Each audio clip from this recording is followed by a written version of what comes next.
Saying that Elon Musk committed election crimes and should face prison if proven guilty should not be considered controversial. It would simply be a matter of accountability under the law. Republicans frequently speak about election fraud, yet when allegations involve someone like Musk, many of them remain silent.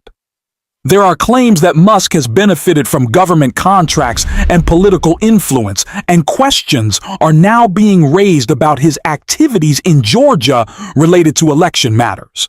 Recent developments suggest that Musk's own statements and actions may have created further scrutiny and potentially political consequences, especially as Donald Trump prepares to re-enter Republican electoral politics. In that context, some commentators, including Chris Hayes, have argued that Trump is assembling what they describe as his former political coup crew.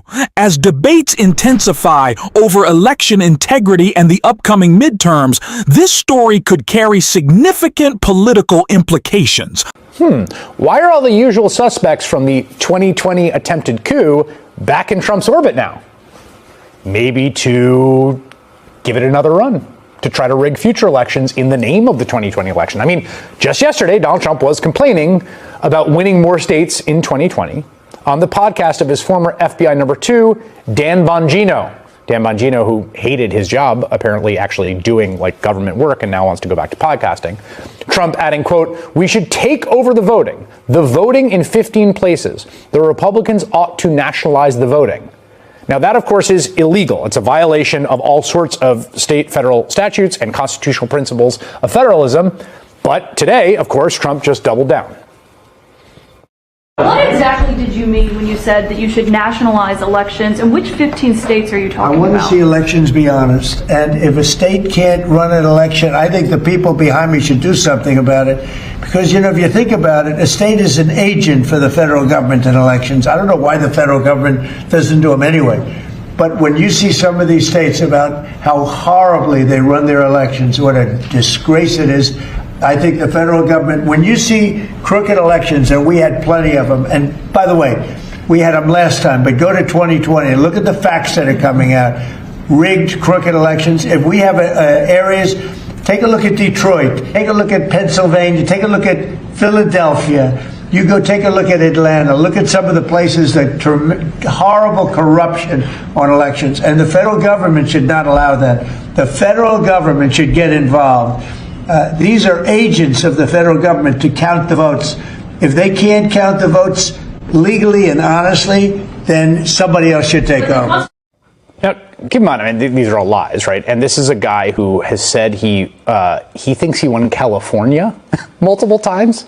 I mean, it's like meeting someone and them telling you, like, they can fly like Superman. Or me just, like, telling you, like, oh, yeah, I'm 7 feet 4 inches. Like, what do you do with that? That's a person who is, I don't know, diagnosable in some way, something, right? This is the guy who told Georgia's election supervisor to find him 11,000 votes. He's worried about the states counting their votes. You can see why, right? Because they counted them accurately. So last week, Republicans unveiled a Make Elections Great Again bill to put new limits on voting by mail and voter registration drives, as well as mandate voter ID issued by the federal government, as well as new voter surveillance programs. Who's going to stop it? Well, definitely not the Speaker of the House, a guy who voted against certifying the 2020 election, who is an election denier, and got back to his election truther roots on Capitol Hill today. I don't like sounding like Donald Trump when I say this, and it almost feels like quoting him, but he cannot win unless he bends the rules.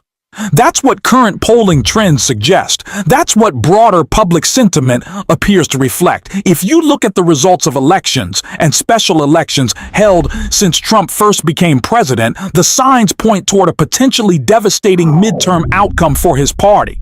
Now, that doesn't necessarily mean every single contested Senate seat will flip. Key battlegrounds remain in Alaska, Texas, Ohio, Maine, and Georgia, and those races will require serious effort. But when it comes to control of the House of Representatives, it increasingly looks as though Mike Johnson's majority may be on the brink, possibly even before the midterms arrive. From this perspective, Trump understands the political landscape and is attempting to influence the electoral process. That concern becomes even more significant given accusations that Elon Musk has already intervened in political matters.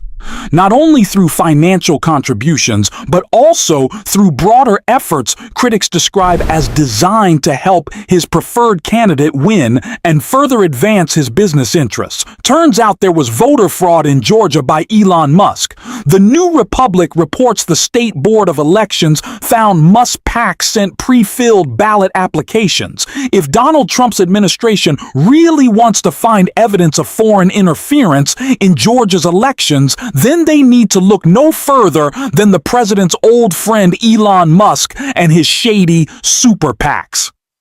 Members of the Georgia State Elections Board voted Wednesday to issue a formal letter of reprimand to Must America PAC over the billionaire technocrat's illegal scheme to get Donald Trump elected.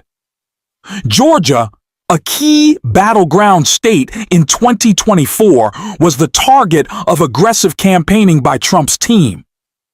In October 2024, the Georgia Secretary of State's office launched an investigation after receiving numerous reports from residents across several counties saying they'd received partially pre-filled absentee ballot application from Must America PAC.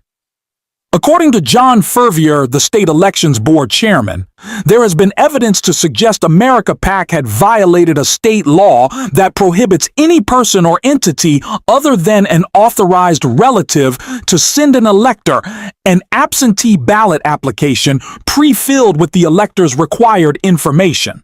According to Janice Johnston, the SEB's vice chairman, America PAC had also failed to display in a conspicuous location that this was not an official government publication, was not provided by the government, and was not a ballot. Johnston added, the board swiftly voted to issue a letter of reprimand to America PAC. This letter comes weeks after Donald Trump suggested that his director of national intelligence, Tulsi Gabbard, was spotted lurking around a federal raid at the election office in Fulton County, Georgia. Because the investigation that she was looking into was related to foreign interference in elections.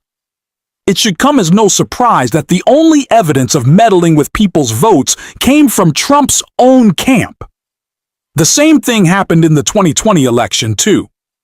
So the allegation being made is that Elon Musk, described by critics as having benefited from immigration loopholes while reshaping the American workforce, was involved in election interference. The irony, some argue, is that if these accusations were about anyone else, Musk himself would likely be amplifying the story. If this were directed at another public figure, he would probably be sharing it widely.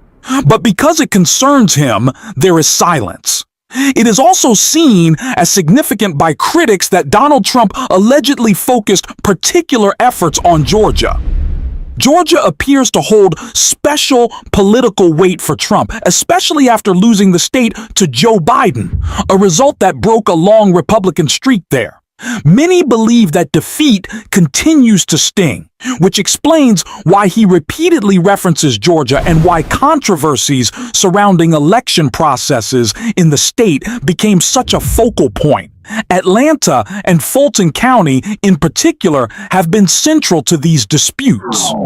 Critics argue that these areas were targeted strategically, given their demographics and political influence. From that perspective, they contend that any proven election interference, whether tied to Musk, Trump, or others, must be investigated and prosecuted to the fullest extent of the law. Some go even further, calling for sweeping legal and financial consequences if wrongdoing is established, arguing that accountability is essential to restoring trust in democratic institutions. They frame this not as partisan politics, but as a necessary step toward rebuilding confidence in governance after years of controversy. As commentators like Lawrence O'Donnell have argued in their analyses, the broader concern is the scale and seriousness of alleged misconduct. For those voices, the core demand is simple. If crimes were committed, prosecutions should follow. No exceptions, regardless of power or status. The New York Daily News says, quote, "It is time to acknowledge what has become tragically obvious. The Trump administration is essentially acting as a massive criminal enterprise. It lies, steals, extorts, and murders, all while cloaked in the awesome authority of the state. It is on a crime spree that puts Al Capone to shame. This administration has murdered Rene Good and Alex Preddy, slandered them as domestic terrorists and assassins, and allowed their killers to walk free. Unleashed thousands of minimally trained ICE agents recruited with explicitly white supremacist messaging to inflict terror on people of color. Repeatedly violated the constitutional rights of citizens and non-citizens by arresting them for First Amendment protected speech, raiding their homes without judicial warrants and imprisoning them without due process, and killed dozens of civilians on the high seas solely on the unsubstantiated claim that they were drug runners, not that being drug runners would justify their summary executions without due process anyway. Released hundreds of imprisoned felons who brutally beat Capitol Police officers on January 6th, converted the once independent Department of Justice into an instrument of personal retribution via the prosecution of cooked-up lawsuits against the president's enemies, threatened to seize the territory of a sovereign nation, a NATO ally no less, and declared that legislators should be executed for reminding military personnel of their duty to disobey illegal orders. It is difficult to comprehend the level of state-sponsored criminality we are witnessing because our country has never experienced anything like it. And the Daily News did not even include in its description of the most powerful crime syndicate in history all of Donald Trump's violations of the Emoluments Clause to enrich himself, including accepting the gift of a 747 aircraft from the Middle Eastern dictatorship of Qatar. And the billions of dollars Donald Trump is making in cryptocurrency ventures and other rackets that he is running during his presidency. Donald Trump knows that all of that apparent corruption could be effectively investigated by congressional committees if and only if Democrats win the House of Representatives this year or win the Senate this year. And to prevent that, Donald Trump has not come up with a new campaign message for Republicans. He has not come up with a new economic policy. He has not reversed his economically crushing illegal and unconstitutional tariffs. Instead, he has seized the voting records of Atlanta voters in Fulton County, Georgia, to set the precedent that he can send the FBI anywhere he wants to seize any voting records, including ballots, at any time.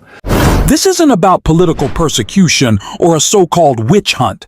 It's about accountability. Rebuilding the country doesn't mean pretending nothing happened, avoiding certain names, or welcoming powerful figures into a new political camp just because it's convenient. That approach hasn't worked before, and it won't work now. If serious wrongdoing occurred, there must be real investigations and consequences through the legal system. Accountability isn't revenge. It's about protecting democratic institutions and making it clear that no one is above the law. Anyone who treats this like a game or partisan theater is missing how serious the moment is. This conversation is intense because the stakes are high. And if you believe in holding leaders accountable, stay engaged, stay informed, and keep demanding transparency. Thanks for watching, and if you stuck around at the end, you can drop the blue heart in the comments, and until next time, I will see you soon.